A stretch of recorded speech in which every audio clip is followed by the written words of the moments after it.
Are you looking for inspiration on a daily basis? Then check out Deal to Heal Teas. With our inspirational teas, you're sure to find something to inspire you. That's dealtohealteas.com.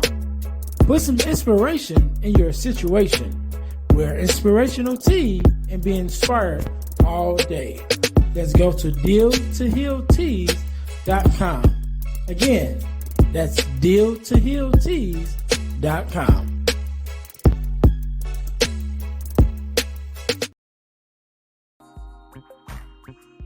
Hey guys, if you're enjoying this podcast, then I know you'll enjoy the Girl Dad Discussion podcast. I'm your host, Ernest James, and I believe the relationship between a daughter and her father is one of the most important relationships a young lady can have. And therefore, my mission is to promote the daddy-daughter relationship by sharing the voices of girl dads to the world. So check out our podcast on every platform where podcasts can be listened to. And if you want to watch the podcast, check us out on our YouTube channel. Again, that's the Girl Dad Discussions podcast with your host, Ernest James. Hey guys, this is Ernest James, host of the Deal to Heal with E. James podcast. And I got a question to ask you. Could you buy me a cheeseburger? Better yet, could you buy me a value meal? Yes? Well, guess what? I don't need a value meal. However, for the cost of a value meal, you can support this podcast to keep us on the air. Just go to Patreon/Deal to Heal podcast and choose any one of the 3 tiers that's available. And if you just want to make a one-time donation, go to Cash App and make a donation to $EJames, the number 418. Make a one-time donation to the Cash App, or again, go to Patreon to support this podcast and keep us on the air. Thanks in advance. Be blessed.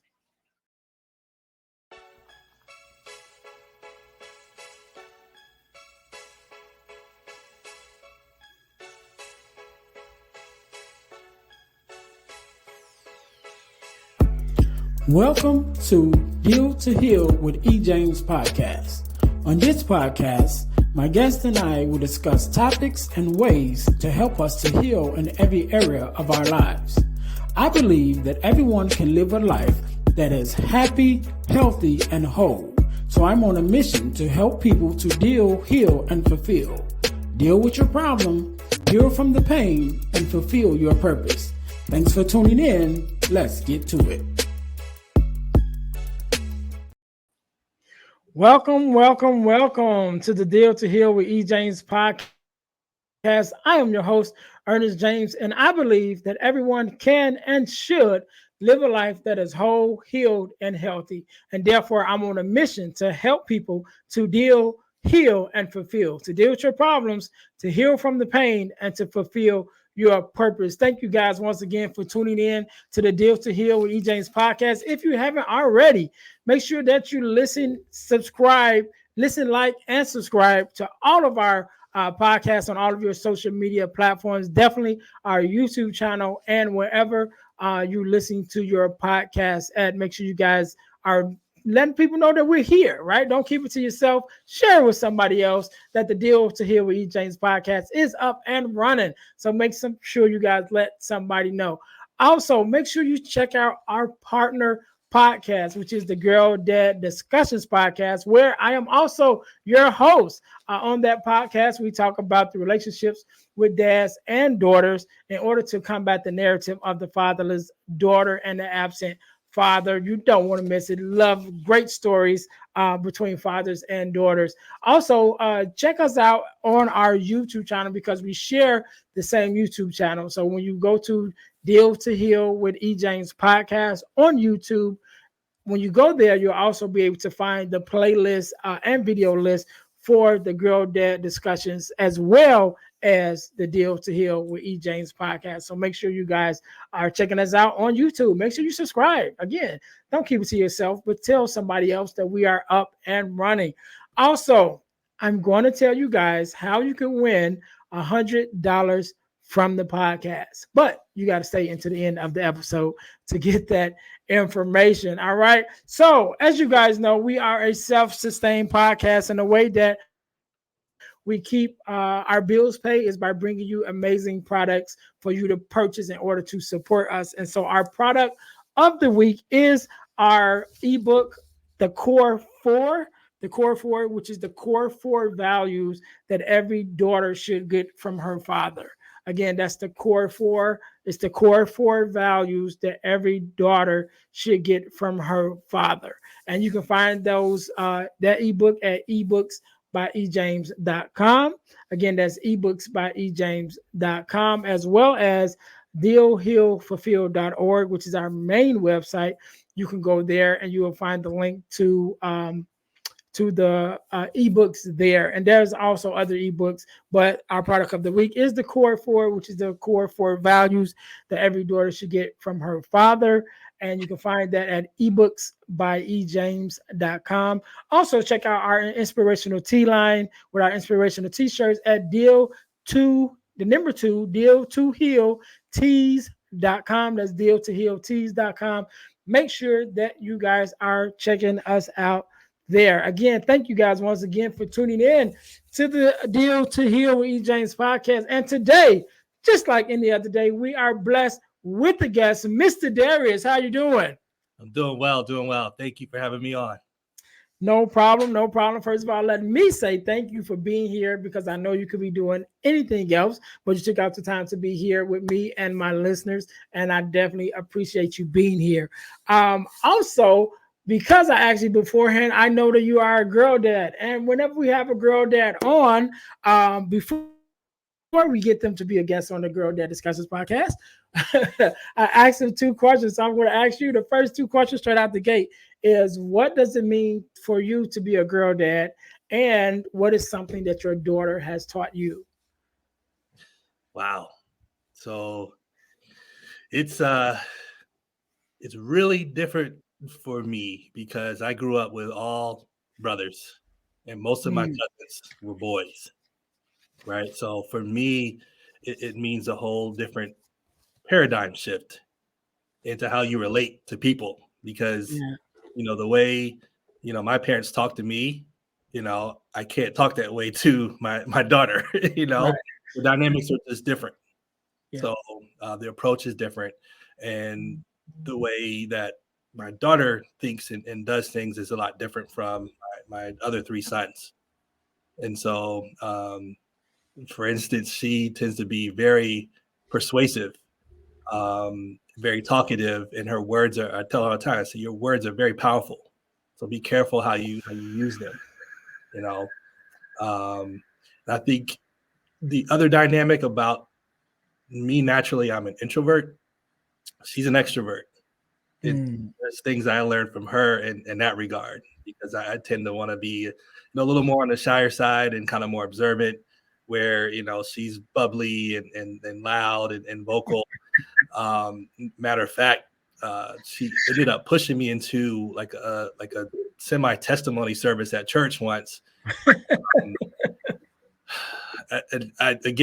the last one to want to run up and get in front of a mic and talk to people, let alone talk about like mental health issues. But the host or whoever was kind of leading that part of the service was like, anybody want to share anything? And she's like, Daddy. And again, this is, about 6-7 years ago. So she's like, you need to share. And I'm just kind of like, shh, be quiet. Your little toys. If you be quiet long enough, it'll go on to the next part of the service, and then we can just get on with our lives. And she almost nearly pushed me out of where I was standing, and they got the person who was talking their attention. Like, oh, hey, Darius, like, you got something to say? I'm kind of like, looking at her like, yeah, I guess I do, Yeah. Somehow, even in her, she must have been maybe 5 years old at the time. It was kind of a start of where I began to vocalize the things that I was dealing with in terms of mental health and anxiety. Once I did actually share, a couple things happened, right? Some people came to me after church and was like, yeah, man, me too, man. I'm glad you said something, man. Somebody needed to speak up about, mental health issues and da-da-da. And I'm like, wait, you deal with this too? Like, I thought I was like the only one. Right. There were others who kind of were a little more discreet and wanted to reach out on social media. And so they were like, yes, oh my gosh, yes, thank you for talking about that. We need, more people, especially men, talking about these types of issues. So, but that all came from, being pushed by my daughter, who really does have kind of the gift of discernment and also just kind of a sense of what's going on within that environment or atmosphere. So, but maybe she was sensing like the tug that was happening on the inside of me, because I'm trying to be a stoic and, kind of look straight ahead, right? It's like going to a comedy show, right? You don't want the comedian to pick on you, right? You be still and don't do anything to stand out. He'll go up to part of the set and then I can enjoy myself, right? No, it's something she knew, and she's like, no, you need to speak. And that was the beginning of going from, the shy, super private person to, what, I have a mission, and just knowing that there are others out there who are suffering from various types of mental health and aren't getting the help they need and suffering in silence. That little push that my daughter gave me was enough to kind of start me on that trail of, just showing up. Yeah. Pushing you to purpose. Yeah. I gotta say that's probably one of the best answers that I've heard. And I've been doing this for we're in our 4th season, so okay.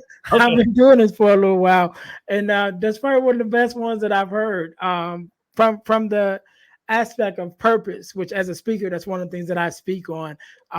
But yeah, I think that's awesome. That is awesome. Okay. Yeah. All right, we definitely got to get you on the Girl Dad Discussions podcast. But since we're here on the Deal to Heal with E. James podcast, Darius, do me a favor, introduce yourself to my listeners and tell us who you are and a little bit about what it is that you do. Yes, so my name is Darius Fennell. I am a mental health and therapy advocate. Also a published author of the book Leaving Jupiter, Navigating Your Anxiety Recovery, which came out last year, actually a year ago, almost to the date. And I have been striving to dismantle stigmas around mental health within various communities, right? You have them within the Black community, you have them amongst men, you have them within the church, and someone has to be vocal about really telling the truth. For me, I had to suffer to earn that right. So I have lived experience that says, here's what happens if you continue going down the same road and not taking care of yourself. I also push folks to advocate for their mental health, right? You'll need to partner with licensed professionals. You need to go see your primary care physician and get some blood work done, because some things aren't necessarily mental. Some things aren't spiritual. Sometimes there's something going on with one of your organs, your thyroid, your heart, your glucose. You won't know any of those things just by going on Google or based on how you feel, because some of these things are silent for a long time, and then boom, they get you. And then the last thing is just the fact that I've had just lived experience. I try to provide tips and resources and strategies to help people navigate themselves. But again, I myself am not a licensed, clinician. And I make that note up front so that people understand I'm not here to diagnose, cure, treat, or any other stuff that's not been FDA or approved through the state. I share my personal experience to serve as an example. For better, for worse, here's what happened to me in the beginning, because I was ignoring all the things that were coming to me, advice and hey, you need to deal with such and such, and I'm not dealing with that because everything that I've done in the past has worked all this time. So guess what? Keep on doing it. So let's talk about that a little bit, because you hit on a lot of my key things that I definitely like to dive into. But before we get that far, so you talked about your daughter kind of giving you that nudge of what was already in your heart, right? So as much as you're willing to share, what was kind of your thing that you were dealing with, like or just an example of something that happened that you was like, okay, this is who, this is this thing that I'm dealing with. And Yeah. then what happened that made you even change your mind to the point that now you're like, okay, I want to help other people that's dealing with the same thing.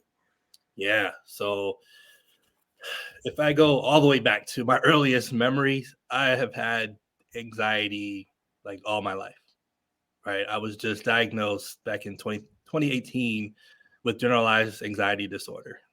So that helped me understand, okay, this is why I've been doing what I do, and how it affects like how I've been living my life, right? Um, Aside from just having like regular anxiety that I just kind of normalized, I encountered like a massive panic attack in early January 2018 that put me in the hospital for about 5 days. And they ran endless tests, blood work, and all types of fluids, anything you can ever think of under the sun. They tested for, and everything came back negative. They could not find anything. So only thing they left me with was, hey, follow up with your primary care physician. I'm like, wait a minute, I'm leaving the way I came in here. So what do I do? Yeah, I could go to the primary care physician, but like, what do I do like right now? Like Yeah. sometimes there's a backlog where you may not be able to see that physician for like a month. Right. you Right. So I'm like, I need something right now. Like, what do I do? Other than some medication they gave me, that was it. And so, fast forwarding to now, the main thing that has really motivated me is empathy, right? What would I say to that young man or younger man who was sent home from the hospital just in a bad shape and feeling stuck? What would I say to him? And how many other people are out there like him that would benefit from hearing those stories or experiences or strategies or tips and resources? So that's really what, empathy more than anything else really pushed me, because I was like, man, I would never want anybody else to have to suffer the way I did. And a lot of it came from just having a lack of awareness or plan or tools. Or I'm like, this level of anxiety and panic attacks like was the equivalent. I always use like movie analogies, and Rocky happens to be one of my favorite ones. But this was my Ivan Drago. But I wasn't Rocky. I was Apollo Creed this time. In the same way Apollo didn't want to throw the towel in, I was like, no, man, I'm invincible. That's kind of the illusion you have as, being, younger, until that's no longer there anymore. And it hits you like, wow, I'm not invincible. Like, okay, what do I do now? Like, I can bleed. Oh, shoot. Wow, I can't bounce back the way I did, in the past. Okay, this is different, uncharted territory. And now you have even extra anxiety because it's like, there's no blueprint for this, at least I don't have one. So how long is this permanent? Am I going to stay like this? I mean, it tore up my whole quality of life. I had what is known as agoraphobia, which is the fear of leaving your house. Right. And that was mainly, based on the fact that I could go out in public and have another panic attack again. But well, number one, it's embarrassing, right? Because you literally feel like you're having a heart attack. And secondly, it's like, well, what if I'm around like people I don't know and nobody knows how to help me? What do I do then? Like, well, I guess what? I'll just stay home and leave it at that. That was the solution. So that's what I did for a few weeks, and then eventually I decided to go into therapy, and that's where everything changed. So. All right, all right, and you hit it right where I wanted to go, which is therapy, because you mentioned that you're an advocate for therapy, and so am I. Um, and first, I want to talk about a little bit about even our community and the fact that probably up until more recently, it's kind of been taboo of when you talk about going to therapy, and it's like, no, we don't do that. And, I don't want people to think I'm crazy or look at me like I'm crazy. So it's only more recently, at least in my experience, more recent, like in the last years or so, maybe 2 years or so, that we as a community has been more open, like, hey, we're dealing with some stuff, Yeah. and it's okay for us to go to therapy. Yes. And not only is it okay for us to go, but there are people that look like us that's there waiting for us to come. Right. and so definitely having that conversation. What do you find part is like one of the main issues with us, that's like I said, now the tide is kind of changing now, but maybe beforehand of what's like the cause of us even having those stigmas, and to be like, you know what I'm saying? Like we're okay when we know we ain't okay. You got that one Uncle Gus in the back room that nobody goes, you know what I'm saying? That your grandma tell you don't nobody go mess with Uncle Gus. You know what Love. I'm saying? Uncle Gus just got some issues he needs to work through. You Yeah. know what I mean? Yeah. And if we get Uncle Gus the help that he need, you know what I'm saying? He can come out here with the rest of us and eat at the big table. You know what I'm saying? Because you got that uncle grandma be like, I will take him his food. Just Yeah. leave him I alone. remember. we're laughing, but it's the truth, right? It is. It is. So, like you said, this falls right into the whole stigma thing, right? It's really four main ones that I've noticed. It's I don't want to appear crazy, Mm-hmm. don't want to appear weak, don't want to appear lazy, don't want to appear inadequate. You know, I think I had reached a point where because my body was stuck in what's known as uh, nervous system dysregulation, and which is being stuck in fight or flight like indefinitely from the time I wake up to the time I went to sleep, wake up again the next day and go through the same thing. I stopped caring because I'm like, if I don't take some type of action, like this can't be my life. You know what I Right, mean? right. They like this. And I mean, imagine, you're running from a lion that's trying to eat you. Like imagine how your body would feel, right? But there's no lion. There's no lion there, but that's Mm, your body and your mind, the rumination that goes through thinking of worst case scenarios in the worst type of way. From the moment you wake up, man, like that's not sustainable. Nobody can live like that, yeah. and there's no amount of willpower. That was the other aspect. No amount of willpower that was going to help me get through that. It did in the past, but not this. This was different. It's a different beast. Again, Ivan Drago, I must break you, and he did, sweetly. Um, but yeah, the those stigmas kind of go back culturally, and I mean, I think about like my parents and even a generation before, growing up in Jim Crow South, and everything was about survival, Mm-hmm. right? So you didn't really have time to process emotions or feelings or heal through anything. It was survive, and when you're in survival mode, there's a lot of things that you will take off the plate for the sake of survival. Self-care, Right. take an inventory of like how you're actually feeling. Sometimes you'll notice that you have certain, just like when you feel a cold coming on, right? It's like, you know what, I should probably not go out tonight. Maybe I should take a nap, take a nice, hot shower, and not do what I was gonna do. But when you ignore that, right, it's like having a check engine light. You can drive with the check engine light for my car. I did it for I think for a few years, man. Nothing happened, right? Until one day, it's like, and no, it was no surprise. It was like, well, hey, look, it was a good run. But Right. this is finally, I can't ignore this thing anymore because now the car is not running properly, right? And now the payment that's required to fix something that probably could have been done a long time ago is much greater, and I don't have the means to pay it. So physically and mentally, I didn't have a means. Willpower didn't have a means to pay that bill. And so for me, that's what pushed all the stigmas out the window was how much do you care about your life and your well-being versus your ego, right? Or worrying about what other people think. And Yeah. so, well, again, how many other people are stuck in that mode? But if I can be a face, that says, hey, yeah, I used to feel that way, but here's what it cost me, you know, maybe you'll think differently.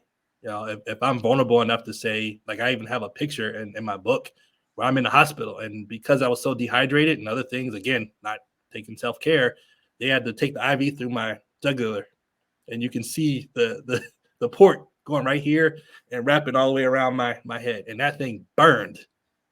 Okay, because I don't think you're supposed to actually go through that, but it's like, hey, look, this is the only way we can get you medicine and get the fluids in you. So, and they poked me 4 or 5 times in my arm, and they couldn't get it. And I was like, oh man. But again, You know, all these things were culminating years in the making. And I had folks who didn't know each other independently telling me the same thing. You need to slow down. You need to slow down. A couple other folks, like my one cousin was like, yeah, you should consider therapy. And I'm like, going to no therapy? You know, that's reserved for, do I seem crazy to you? Okay, no, I'm not doing that. You know, and that was as early as, say, year 2000.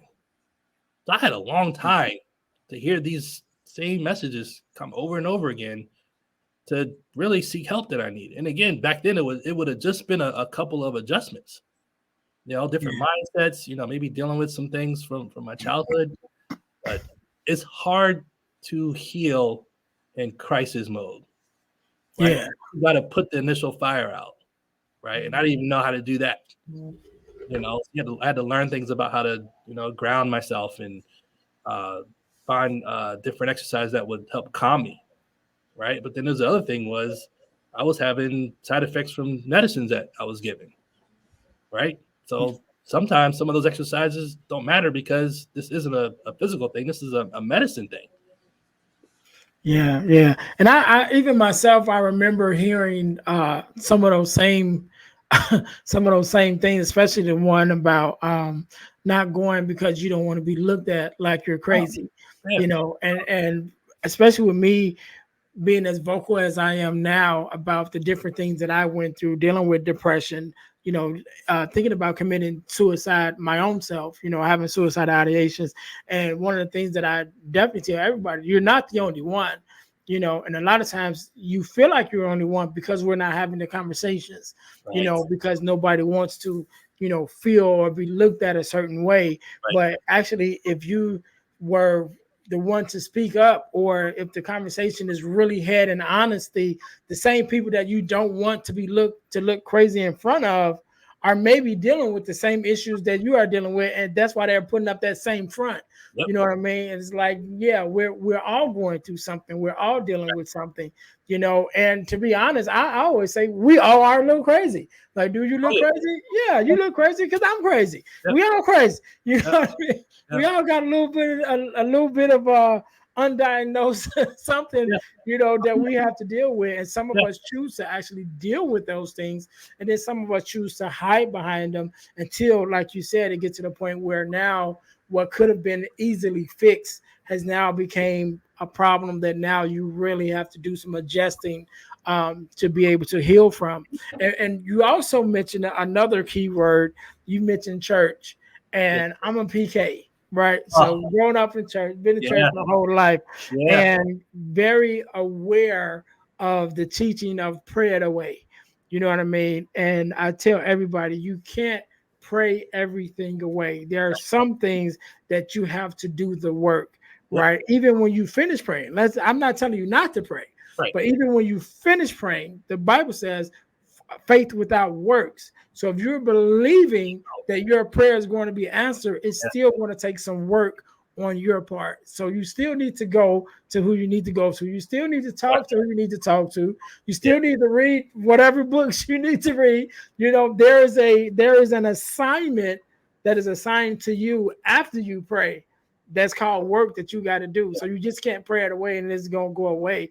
And what has been your experience even with that? You know, because when I said PK, you start smiling. So I think you know a little bit about it. Oh my God. Listen, I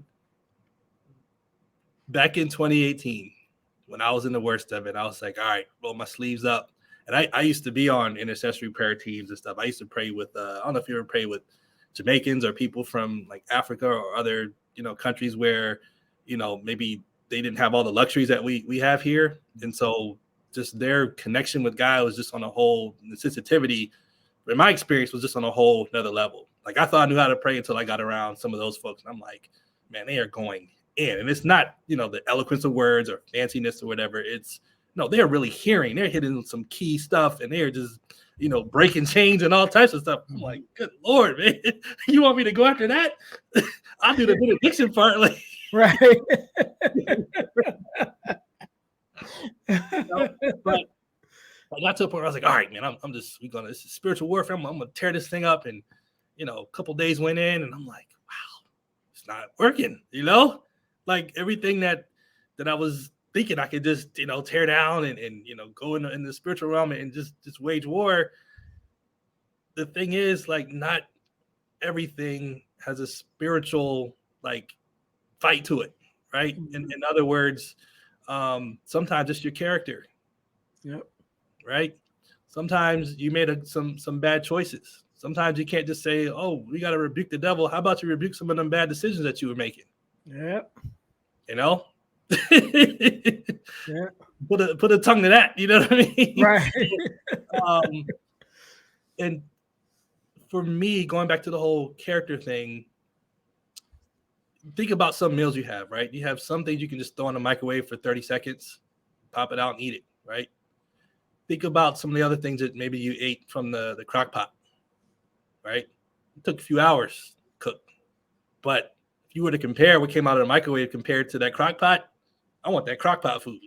Because it's seasoned, it's been sitting in there, all the stuff is just marinating and mixing in with the meat and the vegetables and everything else. There's no comparison. But some time was involved and the cost was also there, And so I that was one of the things. I'm like, well, Lord, like, do you want me to, suffer through this? And one of the things that I found out through therapy, and my first therapist is a Christian, and I thought I could come in there. This is me again in survival mode, and I tried to control the sessions where I was like, all right, give me what I'm supposed to do so I can hit these check marks, get up out of this, and go back to the life that I knew. Right. And there's a point where the Lord is like, I can't let you be that anymore for where I'm trying to take you. That does not fit. So I have to turn you over to your own devices so that you see that it utterly will fail. You despise your own way. And now, in the true essence of repentance, take on my mind, my word, and the things that I'm trying to get you to do. One of the biggest pitfalls that I ran into was identified on the first day. And man, it cut. Was externalizing my sense of worth and value, right? Getting it from performance, the things that I was able to achieve, the 4.0 in engineering degree and master's degree, and look at all these things I've been able to do, which are great things to do. I'm not condemning those things. I'm glad I was able to work hard and do that. But in the event that I never was able to achieve any of those things, it doesn't change my sense of worth and value, before the Lord or the people who truly love me. But I had attached and internalized. I grew up, you said you were a PK, but I was a TK, so a teacher's kid, right? Both of my parents taught in the school system for over 30 years. So we had expectations that were, on us about behavior, about academics, and how you were to reflect the family name, right? Every child will internalize that differently. I've never said my parents would blatantly come out and say, we won't love you unless you get an A in this class, right? That was never the case, but I internalized it that way. And so you take that into your adulthood to where you're so out of balance trying to do in order to feel a certain sense of like value that something gets neglected. And it's always something, either it's going to be your family because you're spending too many hours at work. It's going to be your health because you're not going to bed on time. You're not going to the gym. You're not eating the right stuff. In your 20s and 30s, you can get away with that, right? We always bounce back. And maybe around, I think 35, I started feeling my lower back or whatever, But when I hit 40, my body was like, hey, bro, this staying up till 3, wasting time playing video games or just 2-3 months go by and you haven't gone for a walk or gone to the gym to get on the treadmill. You can't do that anymore and then try to meet the demands of the day. Mm-hmm. No, we got something for that. You stay right there, right? Watch this. Yeah. And that's what ended up happening. The straw that broke the camel's back at a work assignment that would usually take about 3, sometimes 4 weeks. Well, I did it in 3 hours. I was like, yeah, got it done, right? Let me take a nap. My body was like, yep. And wait till you wake up. We got something for you. And that's where the panic attack hit me. So I wasn't thinking that this is what worried me. I wasn't thinking about anything. The one thing that was concerning me, I had already completed. I had to worry about it until the next month, right? So why is my body reacting like this if I'm not thinking about anything, right?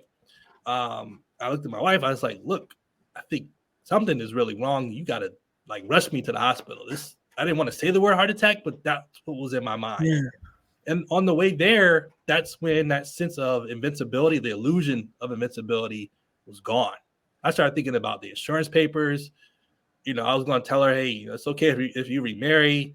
Dang, did I do enough to pour into all the kind of end of life questions that should be 30, 40, 50 years down the road right here, And I'm like, this could be it. Like when we leave this house to go to the hospital, like even if I do come back, I may never be the same. And that was scary. Yeah. Wow. Like this is like the opposite of the Matrix, right? Like, he was unplugged and became woke. This was the opposite where I'm like, this is the end. Yeah. And that was enough to kind of start to chip away at the ego that says, okay, you really need to get the help that you need. Let's go ahead and do this.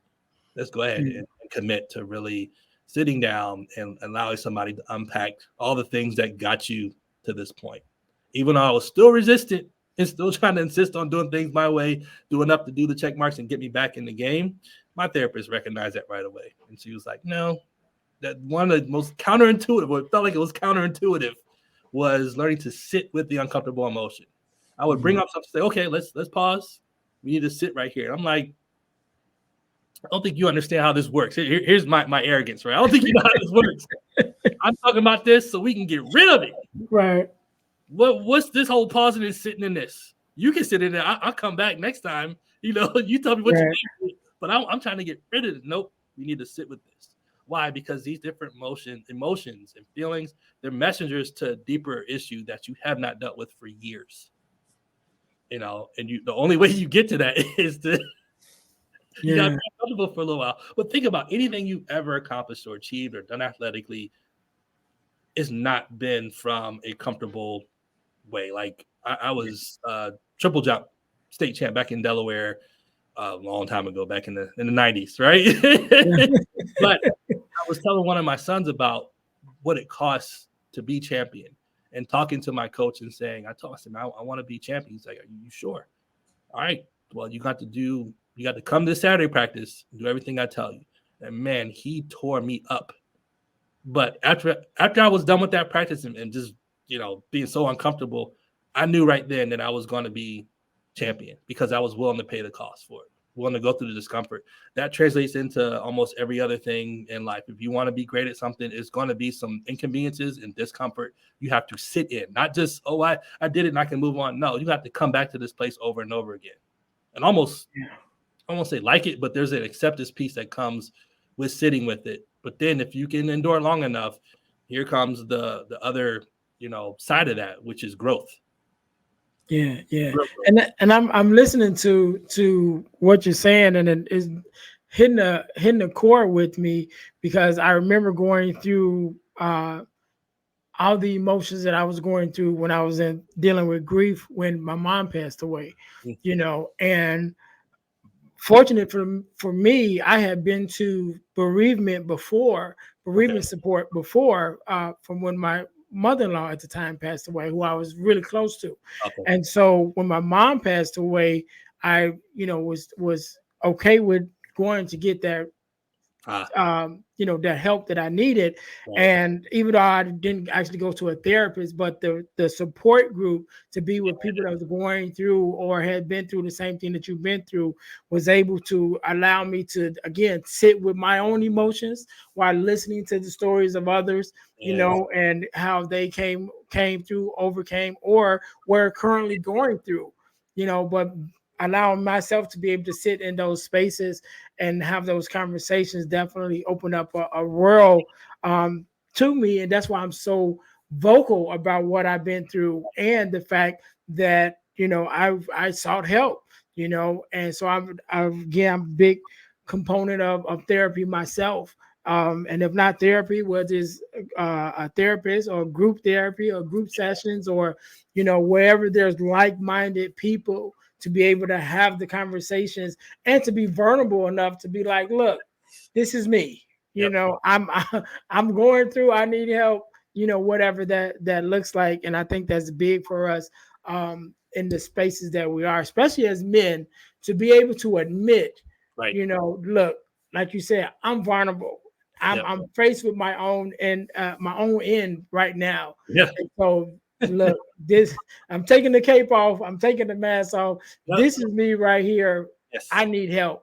Yes. And that's definitely one of the things I wanted to do with this podcast, which definitely, as well as touching all areas where we can, bring healing to, but definitely to be a safe space for men to be able to stand up and say, hey, I dealt with this. I went through this. I'm dealing with this right now, and it's okay. Yes. And I always say the reason why we're not having the conversations because we won't have the conversation. Yeah. So I'll be the one to start it. Hey, I'm Ernest. I've been depressed. I've Yep. I've been through a divorce. I've had suicide ideations. All of that. This is who I am. So now it frees up the other men to be able to say, like you said, when you spoke at church, hey, I was going through that too. I'm glad somebody said something, because a lot of times we're just waiting for the invitation. Yes. You know what I mean? Like we want to talk about it. We want to deal with it, especially as being men. We always want to fix stuff. So we definitely want to fix it. But I don't want to be the first one to say something, you know what I mean? It's that kind of initial feeling where you don't want somebody to be like, man, what's wrong with you, man? Like, you know what I mean? You don't want that initial feeling. But honestly, I have not encountered any of that from the time this is funny. When I first started doing things on Instagram, I went an entire year before I showed my face. It was mostly like memes, or I'd write like poems or different stuff like that. And then one day, someone who I can't remember where she's located, but she is a therapist, and she hit me in the DMs and said, you need to be visible. And I was like, she's right. I was like, all right. I still didn't do it right away because I wasn't ready. But you mentioned some keywords earlier about vulnerability and community, right? One of the definitions I have laid out in my book about vulnerability is being open in trusted environments, right? Like you don't just want to be vulnerable to anybody, right? Like this is why I there's nothing wrong with like groups in community centers, but one of the kind of luxuries of going to a therapist is that they're bound by law not to tell anybody, with the exception of self-harm and harming others, right? But everything else cannot leave that room, and they're trained. They should be trained in compassion and empathy, so that when you're sharing things, likely it's not anything they haven't heard before, right? And so it's a safe space. We need safe spaces in order to be open and share. But just like you, I'm like, I'll be the goofball, the one who, oh, that guy looks weak. It's like, no, because guess what? This thing is so pervasive, and so many people can relate to what I went through, as obvious from the folks who came to me and continue to come to me and say, oh man, thank you for sharing, because I've been dealing with this for years. One guy that I follow on TikTok, he dealt with panic attacks for like 10 years. I'm like, I remember what I went through in 2018, right? That was horrible. I couldn't imagine 9 more years of that, right? And again, he's another one that just kind of came out and started sharing his story. And it actually encouraged me, because there was some things I was like, I didn't look at him like, man, like, I can't believe like you shared being that weak. It's like, man, like I see you as having courage. Sharing this and seeing the fight within you to say, I don't have it all figured out, but I'm willing to sit within these emotions and continue moving forward. So from that standpoint, like sometimes you need that little encouragement to just get through that single day. Yeah. And that's why I'm big on community, man. And I've said like-mindedness, like in every area, not just in, therapy or in things that you're dealing with, but just in every area of your life, you need community, Yeah, right? In the very beginning, we talk about church. In the very beginning, God said it's not good for man to be alone. yeah, And he wasn't talking about just the companionship of a woman, but it's not good for us to be alone, period. And right, we weren't made to be alone. You know what I right. mean? Like we're made as a community to be able to support each other, uplift each other, and give each other, the things that we need. So I'm definitely big on community and making sure that we come together, and for whatever reason, Yeah, that it's coming together. So there's before we get out of here, I want to talk about your book sure. real quick. Um, I leaving Jupiter, right? That's the name of it. Where did you come up with the name, and how did the name reflect the book? And then tell us a little bit more about the book. Yeah, so it's really kind of a metaphor, right? Like Jupiter is like the largest planet in our solar system, right? The gravity there is almost 2.5 times what it is here on Earth. There's really no known like ground surface to stand on. The air there is not something that we can breathe, and like the windstorms are just like incredible, right? Imagine, actually being there and trying to like escape on your own, right? It would be impossible, and for me, that's how debilitating anxiety felt. It felt like I was on Jupiter and there was no way to get away from this place, you know. So, but the subtitle is navigating your anxiety recovery. Is, again, I'm pushing you towards, you know advocating for yourself to get the help that you need, and these different people can help equip you with the things that you need to actually leave that awful planet or place called anxiety. So that's kind of where the name came from, and I was like, man, like, picture yourself actually being there on that planet and trying to leave. There's no way you could get out of there on your own, right? So again, here's some tools, some tips, and things that can help you navigate your way out there, but knowing that you're going to have to connect with other folks to do that, right? And it starts with your awareness, right? Again, we talked about making sure you go to your primary care physician and get some blood work done, right? Get a baseline, get all that stuff done, rule it out, right? Okay, if it's not physical, cool. At least you know where your last set of stats were in terms of all your little biomarkers and stuff. So if something does come up, you have a history that you can give to a doctor or a hospital, and okay, well, then we know this is new, or no, this isn't new. You've had this before. It looks like it's getting, you have something to kind of give context of what you're dealing with, right? Um, Secondly, or even before that, I stress the importance of having a journal. Again, I Mhm. don't have a photographic memory. So a lot of things that I would go to my doctor with, I had it all written down, and so nothing skipped. Every last symptom that I'm experiencing, I'm going to write it down, because guess what? Whatever diagnosis or prognosis that I'm given is based on what I tell the doctor, along with the readings that they get from the different tests. So if you start leaving stuff out, you might get something inaccurate on the other end of that, right? Same thing with therapy. Write down all the stuff that you're dealing with, all the stuff that you're feeling, right? Take that in and talk about it, right? You're not going to deal with all this stuff in one session. Right. It gives the therapist an idea. Okay, here's some tools that we can, work with, or here's some conversations that we need to have, or here's some exercises that I'll have you do, or what, this sounds more like a physical somatic issue within your body. Here's some, tools that I can give you to work with that. But they're not mind readers. They're humans just like us, professionally trained, but not mind readers. So you need to be able to share all that. So it's important to me to have it written down, right? Second section is about equipping, right? How do I find a therapist? What tools exist out there? How do I go through my employment, right? That has a lot of employee assistance programs that won't cost you anything, because it's just part of your compensation package, right? Mm. You may get, I think my first time I went to therapy, I had 10 sessions for free. That was just part of the package, right? And they had a system to help you identify a therapist. I was able to find mine, like, I don't know, within 30 minutes or less, because Mm. you're able to put in the right filters and Right. the different specialties that you think you like, and that eliminates a whole bunch of other folks that don't meet that criteria. Um, And so, ironically, even though I found that therapist, I waited until my crisis time came to actually go. Right, whole nother story. And then the third area is execution. Right, like what types of, you think about a map. Right, the map shows you kind of the global, kind of where you are and where you're trying to get to. Right, so mindset. This is the what do you call the abbreviations? Got the word, we use it at the job. Acronyms. Acronyms.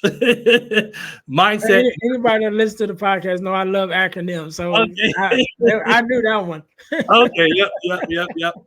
So mindset, some things you have to shift about, here's one example. Like the definition of courage is not necessarily, having, I don't know if you remember again, I'm gonna date myself here with Rambo, right? He was just kind of a one gunman. He would just go through and do everything himself, right?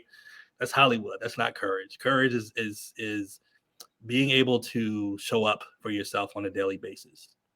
Imperfect, right? But showing yourself that compassion, especially on those days where you don't have a great day or you're not able to perform the way you thought you were going to, right? And then you got your action plan where I help you try to identify like some tools that may help you with anxiety, starting out with hydration, right? Rest and breathing. Those three things, there's no substitute for those, right? Now, in terms of the amounts or how you're supposed to do it, again, I refer you back to your specialist, right? Your dietitian, in terms of how much of that you're supposed to do or how often you're supposed to do all that. But these are for informational purposes, making you aware that these things exist and may help you, right? So talk to your professionals about these things. But sometimes you go to a place you didn't even know these things existed. Yeah. Sometimes you go somewhere, you didn't know the different classes of medicines that you may be offered. I was offered an SSRI. I was like, I don't know what that is. I'm not taking it. And I was like, let me read up on this. And I ended up taking something else that wasn't in that particular class. And, when it was time for me to come off of it, I didn't have any side effects or withdrawals. And I was like, that's how I wanted it to be. It didn't work. It wasn't as effective as some of the more heavy duty ones. But I was like, I'll take on the pain or whatever I'm supposed to deal with, and I'll do the work so that when it's time to come all the way off this stuff, I've been free for 4 years now, no medicine. So again, at the direction of my licensed professionals, right? And then there's GPS, you have goals, you have the progression of those goals. And then the S is the self-identity, rediscovering the new normal and new you, right? All those mindsets, all those things kind of have to shift in order for you to fully recover. One of the things I struggled with was, I was like, man, if I could just get the old me back, I'd be all right. Or I'd see kind of old videos of like, me before the, mental health breakdown. Like, man, will I ever be him again? Will I ever see him again? And then my therapist asked me something that just really hit me, rocked me. She said, if you could really be him again, would you? Like, he led you up to this point. You're going to encounter all that stuff again. Is that what you really want that? And I was like, you know what? No, I don't. But now I'm going into uncharted territory. I don't know who I am now. You know what I'm saying? If I'm letting go of this old person, then who am I? Because that was my identity for the first 40 years. So where do I go from there? This is the importance of therapy, because that is not something you can figure out on your own. And she walked me through all that stuff. It was a very slow walk, and I had to learn patience, And the biggest thing that she helped me reveal about myself was not having compassion for myself. Because that's how we were raised. Stop crying, get up, fight back. Yeah. Like sometimes you hurt. Prior to that, like we lost a baby. Never really grieved that. It's like, nope, find another gear, keep going. That was my response to everything in the past. Rage, controlled rage. Never harmed anybody, but I would take that anger, that fuel, and I'd focus it into some type of performance, or focus it into, making myself better at this thing or perfecting that thing. That's not healing. And eventually the bill comes due. You're going to neglect something that's going to break you down. And again, your willpower is not going to get you back. Yeah. That was my story. And so now I'm like, listen, man, if I see you about to run to that burning building, It's hot in there, dog. Right. You know, go there, man. Let me show you a different way, or let me show you how I got burnt up. You know what I mean? Right. You don't want that kind of heat, you know. But Right. sometimes life has to be your better, your better teacher. That's how it was for me. I was given warnings, and no, I'm not doing that. Yeah. Well, now I'm very glad that now you've left a blueprint or roadmap for us to kind of follow to be able to get through some of that until we get to our own therapist. Right. Yeah, and I know you mentioned journals. I'm actually in the process of creating a journal. So Okay. probably by the time that this comes out, it may be available. Um, to check it out, you guys go to ebooksbyejames.com. Even though it will be a hardcover book, I'm speaking that it's gonna be there, right? You gotta do it. You gotta do it. Yeah, but Darius, man, I really appreciate you being on, man, and taking out the time to come in to share your story and your expertise and your experience. I want you to have the last word, right? I want you to leave us with a word of advice, affirmation, inspiration, however you feel, that you want to leave us with. Also, where we can purchase the book Okay. and your social media handle. So I want you to leave us with all that. I'll give you a couple seconds to think about that. To Yeah. my listeners, thank you guys for tuning in. Make sure you guys are checking out our website. Our main website is the dealhealfulfilled.org website. Again, that's dealhealfulfilled.org website. Also, check out our website for our inspirational teas, which is deal, the number 2, heal teas, deal2heal teas.com. And last but not least, we talked about a little bit earlier today, ebooks by ejames.com, where you can find several ebooks there, including a ebook to start your own podcast. For those of you that are listening to podcasts, say, I think I could do that, but I don't know where to start. Go to ebooks by ejames.com, and there's a ebook there that I wrote called Start Your Podcast Now in only 3 steps. So you guys can go there and check that out. Also, one of the things I'm happy to talk about, I've been blessed to be a part of an organization called the Forgiveness Mission. And one of the things that we do, we have free virtual workshops every quarter of the year talking about forgiveness, what it is, what it's not, forgiveness of self, forgiveness of others, even forgiveness of the world.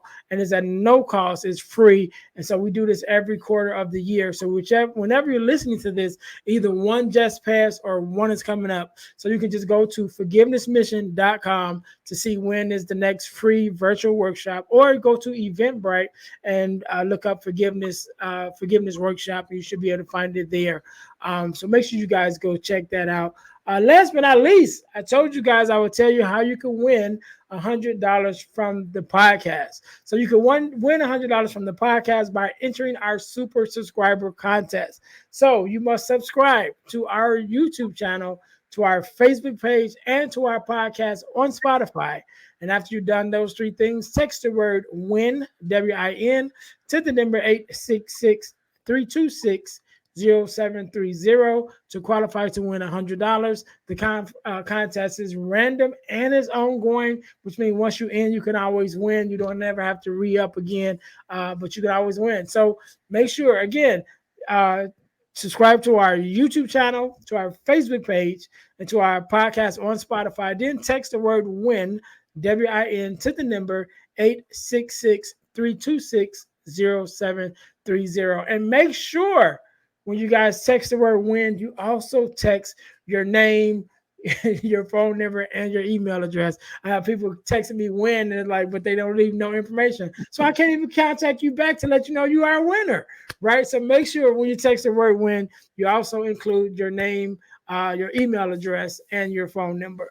All right. So thank you guys for that. Darius, again, man, thank you so much for being on. I really enjoyed the conversation. Thank you for taking out your time to be here with us. So I want you to have the last word. So the floor is yours. Yes. So thank you for having me on. It's been an absolute pleasure for allowing me to share my story and experience, and just sitting here kicking it with you has just been refreshing. Could go another hour, Yeah. The last words, I would refer back to the analogy, right? If your check engine light is on and you know what that is within you, whether it's your mind, your body, or just overwhelming circumstances. There's a term within the mental health world called allostatic load, which is the culmination of like consistent stress that is just wearing on you, and you know it's having an effect, right? Or you've dealt with something that you haven't quite been able to, heal from or get over, or you're going through a very hard difficulty, whatever area that is in your life. Please, I beg, be honest with yourself, take inventory, and have the awareness of where you are in life. And if you know that you need help, please, speak to somebody if you need to. I always advocate for, therapy and having someone that you can professionally talk to and help you walk through, navigate, and get strategies and tools to help you, cope and just become it comes down to the person that you want to become, right? Where you are right now, is that who you really want to be? And the habits and the things you're coping and thriving right now, like is that kind of, are you happy with where you are? Be honest. How's that working for you? But again, don't ignore your internal check engine light, right? It's there for a reason, as a warning, right? But warnings don't last forever. If they're not heeded, eventually that warning that you're being warned about is coming for you. So again, learn from my example here, for the words that I said earlier about the fact that I could have avoided, going through a physical and mental, crisis that took years to recover from. You may not have to do that. Maybe it's a couple of adjustments and a couple of hard conversations you need to have. And you don't have to reach that point of where it feels like there's no return or that your life is over, right? Some of you may feel like you're already there right now. And again, if you're in that position, please seek the help that you need. I outline in my book, how you can find a therapist and other connections if therapy isn't something that you want to do. There's other options, but talk to somebody and, be vulnerable and connect and grow. So speaking of my book, Leaving Jupiter, you can find that on Amazon or at my website, www.beyond-anxiety.com. And my handles, I'm mostly on social media, Instagram and TikTok, which is beyond.anxiety_. And I've been posting on there like every day. Like when I get up on here, I'm going to do some type of post, whether it's referencing my book. And I also have a journal that I came out with about midway last year that is a supplement of the book, but can also operate as a standalone. And one of the things I try to do is not just have a bunch of lines in there where you're just writing things, but it's an 8-week journal that allows you to reflect on the previous week and think about the things that you want to do in the current week, whether it be affirmations. There's a space where you can kind of draw like a little vision board. Some things that maybe you want to write down and talk to your therapist about, or some wins from the previous week and some goals that you want to set for this week. And then on another part of the page of the weekly reflection is identifying a set of tools that you want to use, as well as tracking your ability to, like, how consistent were you with, doing the things that you had set out to do. And then there's a space where I actually have you write in like somebody's accountability name. So you're not working in a vacuum. If you set your own goal, you don't meet it. Okay. But if somebody has the right to ask, you're a little more prone to want to actually complete it, because they're going to say, hey man, how's some push-ups going? Or, hey, did you exercise this week? Or, hey, were you able to go to therapy? The fact that somebody can ask, and the fact that it's being done in love, you realize it's not just about you. You're connected to a community and people that love you and want to see you do well, and it'll rub off on you and you want to do well as well. So that's my story.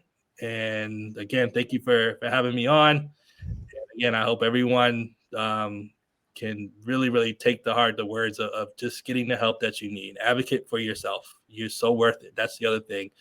When you get to where you are established, like I had to realize, there's so many other people that need to hear your voice, will need to hear your story. My story is unique, and there's like a genre of people that I'm able to connect to. But the people that you may be able to influence, I maybe don't have that same connection. And the world will be at a loss if you don't speak up. So that's the other thing of not just being able to get to where you want to be in life, but the other people that are watching.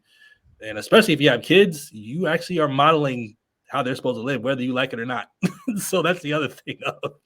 If you can't pull together for yourself, think about what you're leaving behind and what you're passing down to the next generation. So. All right. We can't end it no better than that. To my listeners, thank you guys once again for tuning in to the Deal to Heal with E. James podcast, where our mission is to help you to deal, to heal, and to fulfill, to deal with your problems, to heal from the pain, and to fulfill your purpose. Until next time, you guys be blessed. Hey guys, I know you're enjoying the podcast. However, don't forget to join our text line at 866-326-0730. That's 866-326-0730 in order to receive text messages with new events and things that is going on and new episodes as they release. All right, see you in a minute. Thanks for listening to the Deal to Heal with E. James podcast. Remember to listen, like, subscribe, and share. This episode has been brought to you by Deal to Heal Teas. Put some inspiration in your situation. Wear an inspirational tea and be inspired all day. Let's go to dealtohealteas.myshopify.com. Remember, our mission is to help you to deal, heal, and fulfill. Deal with your problem, heal from the pain, and fulfill your purpose. Thanks for listening.